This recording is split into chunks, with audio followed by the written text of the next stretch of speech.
My name is John Mercer. I'm 38 now, but this story begins in the fall of 2023 on the western edge of Washington state, where the Olympic Peninsula meets the Salish Sea. Rain-slicked docks, cedar forests that swallow sound, and islands scattered like dropped coins in the fog. I was captain of the MV Cedar Run, the little blue ferry that shuttled teachers, fishermen, retirees, and the occasional stray dog between Port Hadley and the San Juans. My life ran on tides and timetables, diesel fumes and thermoses of black coffee. I knew the rhythm of the water better than I knew my own heartbeat. And then I met Wilma. It was in October, though I only remember because I later wrote it in the back of my logbook like it mattered. The kind of morning where the mist clung to the water so thick you couldn't tell where sea ended and sky began. Visibility was down to maybe 50 yards, and the horn had been groaning every 30 seconds like a tired beast. Most passengers stayed huddled in the cabin, sipping lukewarm coffee from paper cups, scrolling on phones that lost signal the moment we left the dock. But not her. She stood at the bow in a rust-colored coat that flapped like a warning flag, a camera slung around her neck, a leather-bound notebook tucked under her arm. Her hair, dark with streaks of silver, I'd later learned she called storm clouds, was tucked behind one ear, the other side loose, whipping in the salt wind. She didn't flinch when the spray hit her face, just smiled like the sea had whispered a secret only she could hear. I watched her from the wheelhouse, out of habit more than curiosity. You learn to read people on a ferry. Tourists grip the rails too tight. Locals stare at their boots. Heartbroken folks sit alone at the stern. But she looked like she belonged to the water itself. When I came down from my mid-route coffee break, I found her still out there, scribbling in her notebook, one hand braced against the railing. "Cold for sketching," I said, more to fill the silence than anything. She looked up, eyes the color of wet slate, and grinned. "Cold's honest, doesn't pretend to be anything else." We talked about nothing that should have mattered, how the gulls near Lopez Island are bolder than the ones near Orcas, how the coffee on the ferry tasted like burnt socks, how the fog made everything feel like a memory before it even happened. But it did matter, because she listened like every word was worth keeping. And she noticed things like the way my left thumb had a permanent nick from a winch cable, or how I always checked the starboard light twice before casting off. "Are you always this careful?" she asked. "Not careful," I said, "just used to things breaking." She wrote that down. Turns out she wasn't a literature professor after all. She was a mathematics teacher visiting faculty at the university, filling in for a sabbatical. She taught a graduate seminar on topology and another on the philosophy of numbers. "Most people think math is cold," she told me later, stirring honey into her tea at the dockside cafe. "But it's the opposite.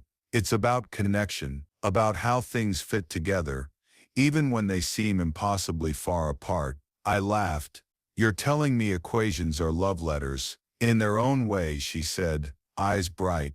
"A proof is just a promise that two truths belong to each other." That's when I knew I was in trouble. She'd rented a cabin on Shaw Island for the semester, to be closer to the silence, she said. But what she really loved was the geometry of the place.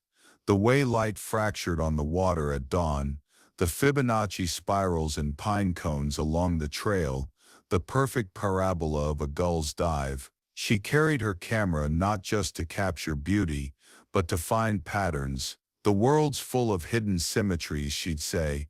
"You just have to learn how to look." We kept running into each other, not by accident, though neither of us admitted it at first. She showed up at the ferry dock on days she didn't need to cross.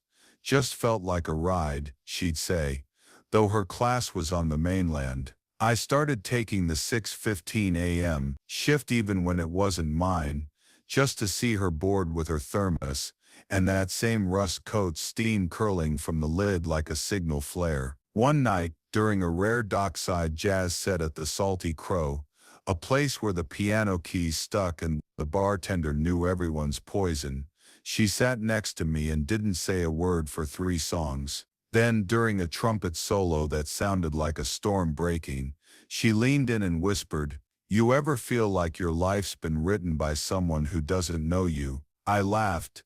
"Nah, I write my own logbooks." She looked at me like I'd just handed her a key. After that, things changed, slowly like the tide pulling sand from under your feet.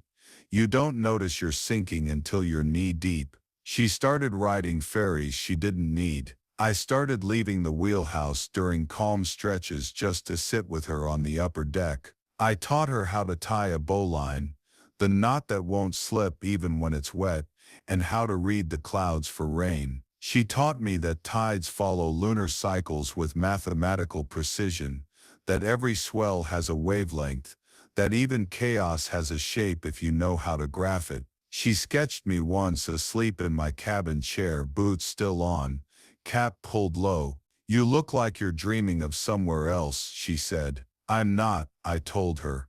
"I'm right here."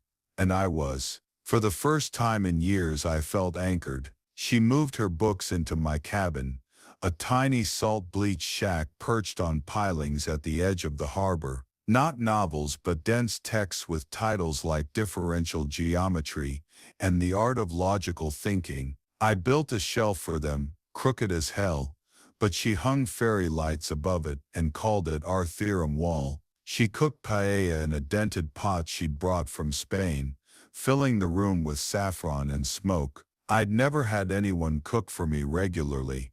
My mother died when I was 12, and after that meals were canned soup or whatever the diner served. But Wilma, she made food feel like a conversation. We made plans, quiet ones at first, Sunday walks to the lighthouse, Thursday dinners at the fish shack, then bigger ones, a rescue dog she wanted, a scrappy terrier mix.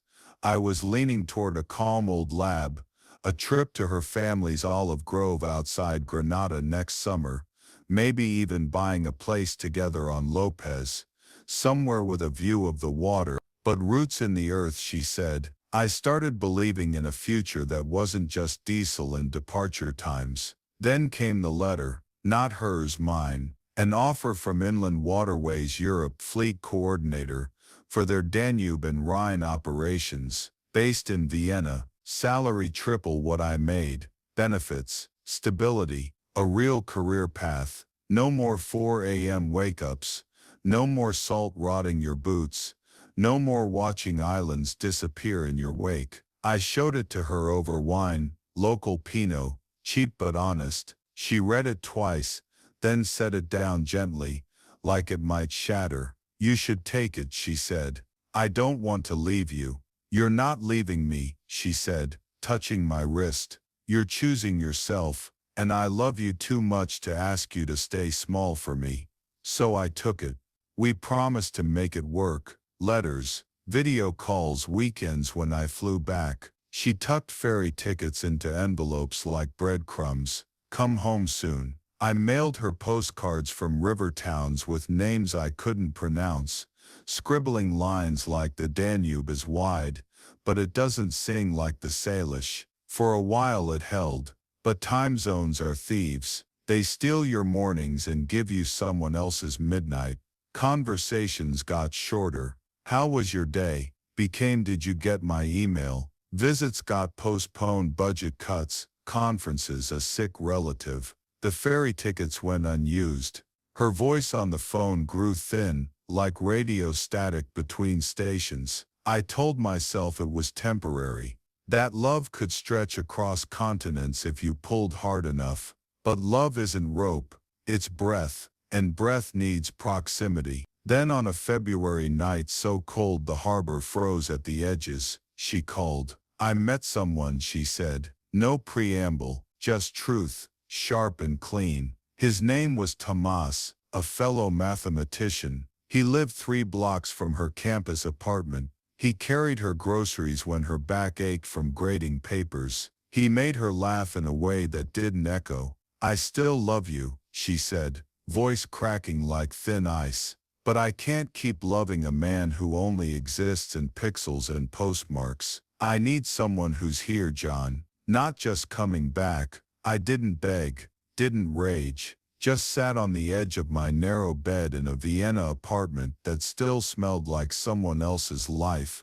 and nodded into the phone like I was acknowledging a change in the weather. "Okay," I said, and that was it. I flew back to Port Hadley 2 weeks later, not for her, but because the ferry company needed a temporary captain during the spring storms. I didn't tell her I was coming, didn't go near her cabin, just worked, took every shift, volunteered for night runs through squalls that would have sent lesser crews running for shore. I avoided the places we'd shared like they were haunted, the cafe with the cinnamon buns, the university library where she'd once explained a Wheeler's identity to me using napkins, the bench on the West Pier where we'd watched meteor showers and she'd whispered, "Look, each one's a point in an infinite set." Her last letter arrived a month after the call, thick envelope, her handwriting looping across the front. "For John when you're ready.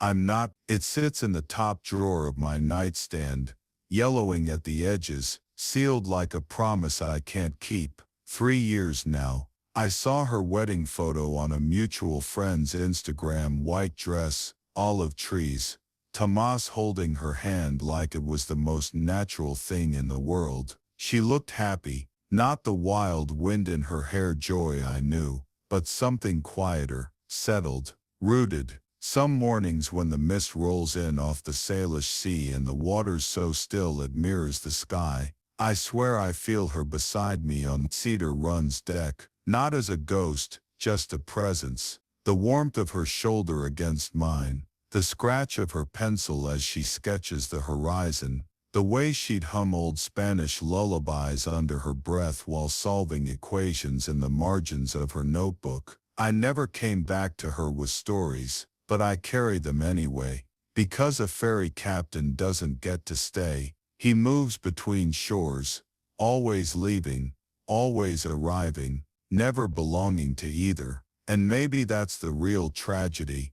Not that I lost her, but that I finally understood what she meant when she called me constant. I was constant like the tide, always returning, but never staying. And love, it turns out, needs more than return. It needs land. It needs hands that hold groceries, not just horizons. Now when I dock at Port Hadley, I sometimes leave a single wildflower on the bench where we used to sit. Not for her, for me, a reminder that some crossings aren't meant to be round trips. The sea forgives. It always does. It takes your grief and folds it into the waves, your regrets and scatters them with the gulp. But the heart remembers every shore it ever left behind. And mine still whispers, in the quiet between engine hums, "Come back to me with stories," even though I know I'll never be the one who brings them home.